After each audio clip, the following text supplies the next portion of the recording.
이 말씀의 역사적 배경은 로마에게 초대 교회들이 핍박을 받을 때입니다. 초대 기독교회들이 핍박을 받을 그 당시는 로마의 황제 네로가 정권을 잡고서 세계를 막 쥐었다 놨다 할 때였습니다. AD 64년, 서기 64년 7월 18일 날 이런 로마의 센터, 도시 한 중심가에 커다란 화재가 발생합니다. 그 화재의 원인은 명확하게 밝혀지지 않은 가운데 로마 시민들 사이에는 우리 네로 황제가 불타는 가운데 시를 하나 수 적고 싶다 해가지고 로마에 불질렀다 하더라.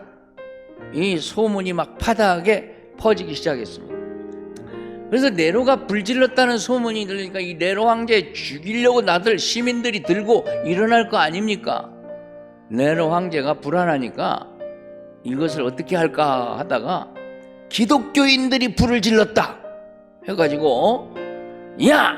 기독교인들을 잡아들여라 해가지고 기독교인들을 잡아다가 그 콜로세움 원형극장에서 맹수의 밥이 되기도 하고 또 기독교인들을 예수님처럼 십자가에 매달아 가지고 죽이기도 하고 갖가지 박해를 했습니다.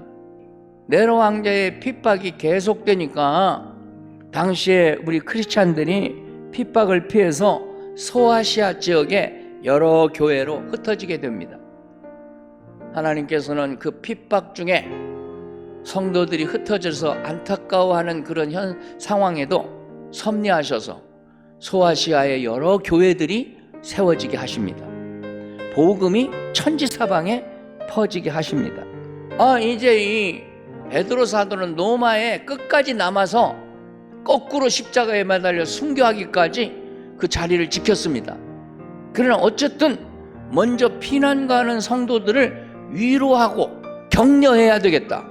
내가 순교한 다음에라도 저들의 신앙이 굳건하게 서야 예수 그리스도의 복음이 만방에 퍼지지 않겠느냐, 이런 생각을 하면서 베드로 사도가 여러 곳에 흩어지는 교인들을 향하여 편지를 2차례 걸쳐 썼는데 그것이 바로 베드로 전서, 베드로 후서입니다. 부활신앙으로 예수님 죽고 우리가 좌절했었는데 메시아라고 하는 분이 죽었구나 하고 끝난 줄 알았는데 그때에 좌절하던 우리에게 예수님이 부활해서 하나님이 그분을 부활시켜서 우리에게 소망이 되었듯이 우리가 그 부활하신 예수님 바라보는 신앙을 가졌다면 우리는 절대로 이대로 죽지 않는다 하는 산소망을 부활신앙으로 승화시켜 그들에게 심어주는 것이었습니다. 이 부활신앙으로 고난을 극복하는 산소망의 신앙입니다.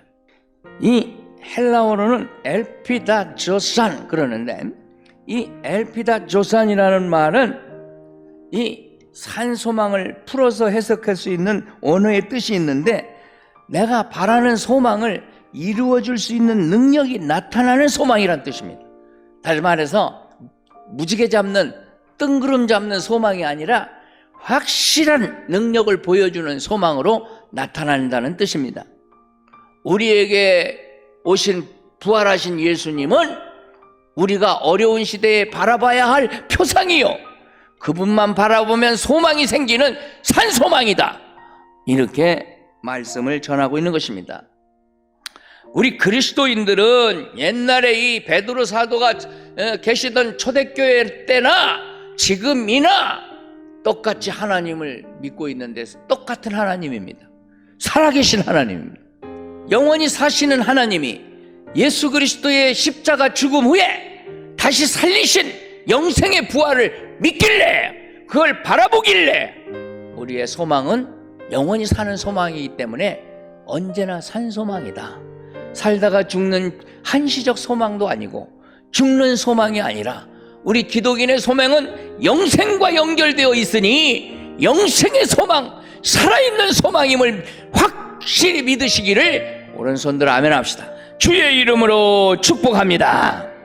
부활하신 예수 만났기 때문에 슬픈 빛을 띠고 고향으로 내려가던 그들의 얼굴이 그들의 발걸음이 확 바뀌게 된 것입니다. 사흘 만에 부활해서 40일 세상에 계시다가 500여 제자가 베다니산에서 보는 가운데 승천하셨고 다시 온다고 말씀하셨습니다. 이 주님이 유일하신 메시아, 세계 다른 종교가 흉내낼 수 없는 유일하신 생명의 종교, 우리 주님 예수 그리스도이심을 믿으시기를 주의 이름으로 축복합니다.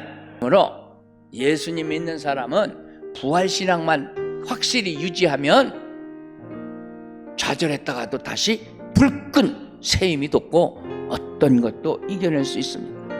세상에 아무리 상황이 안 좋아지고 우리 기독교가 때로 핍박을 받고 어려움을 당해도 살아계신 하나님이 우리 교회를 지키신다고 믿으시길 바랍니다. 나를 지키신다고 믿으시길 바랍니다. 이렇게 사도 베드로가 초대교회 성도들에게 그 핍박 중에 굳게 서라고 한 첫 번째 핵심 메시지는 부활신앙으로 산소망을 가져라는 거예요. 재산 다 놓고 자기 땅 전답 다 놓고 그렇게 집도 버리고 도망가야 되니까 성도들이 재산 생각이 날 거 아니에요. 응? 그렇게 피땀 흘려 이룬 전답 생각날 거 아니에요.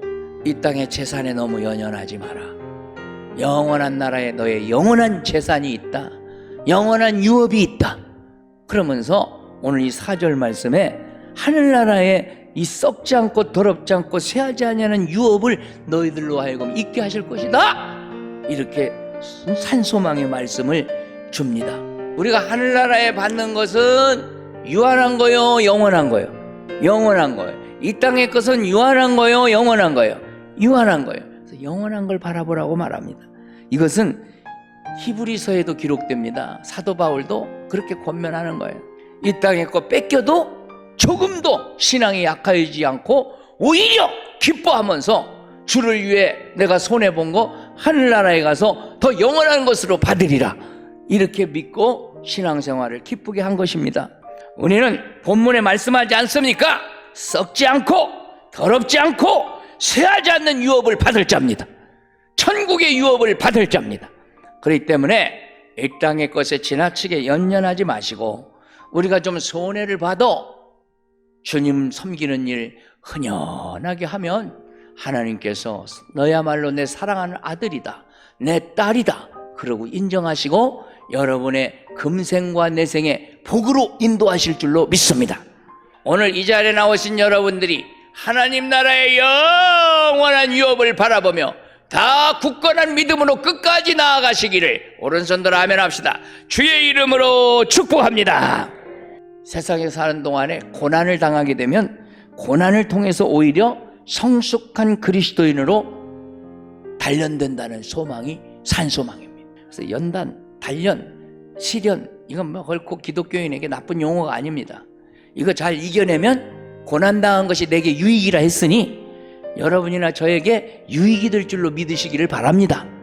그래서 우리는 고난을 통해서 오히려 성숙한 그리스도인이 된다고 하는 이 희망의 메시지 붙잡고 우리가 살아야 되겠습니다. 교회 다니는 사람은, 예수님 진짜 믿는 사람은 잠깐은 근심할 수 있지만 곧바로 기도하고 이겨내는 것이고 말씀 듣고 이겨내는 것이고 성령을 힘입어 이겨내는 겁니다. 우리 신앙인이 돼가지고 작은 시련에 그냥 지나치게 주고 걱정하고 근심하고 지나치게 염려하고 예민하고 그런 사람 되지 말라는 거예요.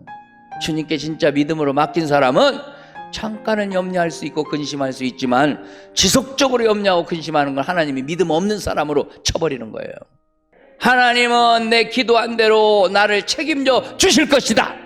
이렇게 믿고 승리하시기를 축원합니다. 고난을 극복해 하는 산소망의 신앙을 배웠으니 이제 사명 감당을 잘해서 어려운 중에도 승리하는 저와 여러분이 될 수 있기를 축원합니다. 이 세 가지 산소망이 저기 베드로 시대의 초대교인들 산소망으로 끝나지 않고 오늘 이 말씀을 들은 한소망교회 교우들의 산소망으로 또 살아나기를 두 손 들어 아멘 합시다. 주의 이름으로 축복합니다.